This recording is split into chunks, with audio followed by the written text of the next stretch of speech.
Hihingi naman ng asylum sa the Netherlands si dating presidential spokesperson Harry Roque na bahagi ng legal team ni dating Pangulong Rodrigo Duterte sa The Hague. Sa gitna yan ng dati ng warrant of arrest na inisyu sa kanya ng House Quad Committee para sa contempt. Nakatutok si Tina Panganiban Perez. Dating Presidente Rodrigo. 6 na buwan matapos ipaaresto ng House Quad Committee dahil sa contempt, lumutang si Attorney Harry Roque sa The Hague, the Netherlands noong Biyernes para magsilbing legal counsel ni dating Pangulong Rodrigo Duterte sa International Criminal Court.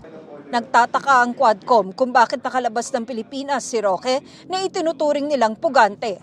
I'm sure gumamit ng passport niya pagdating niya dun sa Netherlands, and yung kanyang port of origin will definitely be reflected in his passport. So bakit hindi na-inform ang Bureau of Immigration tungkol dyan? O bakit walang aksyon ang ating Bureau of Immigration? Nahaharap si Roque sa reklamong human trafficking at iniimbestigahan ng Quadcom dahil sa pagkakasangkot niya sa iligal na pogo sa bansa. So, nagtatago nga siya pero doon, napaka-komportable siyang naglalakad, no?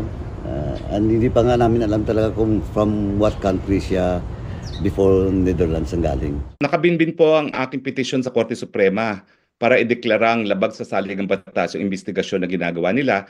Fake news po yung sinasabi nilang pugante ako dahil ang pugante po ay tumatakas sa isang arrest warrant na inisyu ng isang hukuman. Ang arrest warrant po ng inisyu ng Kongreso ay para lamang sa isang resource person para dumalo sa isang pagpupulong at magsumiti ng mga dokumento. Nilinaw ng Quadcom ng Kamara na walang kinalaman ang contempt at detention order ng komite laban kay Attorney Harry Roque sa pagiging abogado niya ni dating Pangulong Rodrigo Duterte sa The Hague, the Netherlands. He was cited in contempt because of his failure to cooperate and attend and honor the invitation or respect the invitation of the Quad in the investigation in aid of legislation. So, yun ang kanyang yun ang reason why na-contempt siya.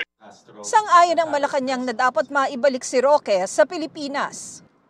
Mas maganda po siguro na i-challenge po talaga natin siya na siya po yung umuwi. Kasi 'di ba bring home FP Duterte. So siguro mas magandang isigaw po rin ng mga tao, bring home Roque. Pero sagot ni Roque, I'm sorry, I cannot come home. I have to defend my president. I'm filing formally for asylum here at the Netherlands. As soon as my application of asylum is received, I do have the rights to non-refoulement. Non-refoulement under international law means, number 1, non-deportation until matapos yung investigasyon if I'm entitled to asylum status, and number 2, non-prosecution for illegal entry. Pero legal naman ang pagpasok ko dahil meron akong visa. No? Hinihingan namin ang pahayag ng Department of Foreign Affairs at Bureau of Immigration. Para sa GMA Integrated News, Tina Panganiban Perez, nakatutok, 24 oras.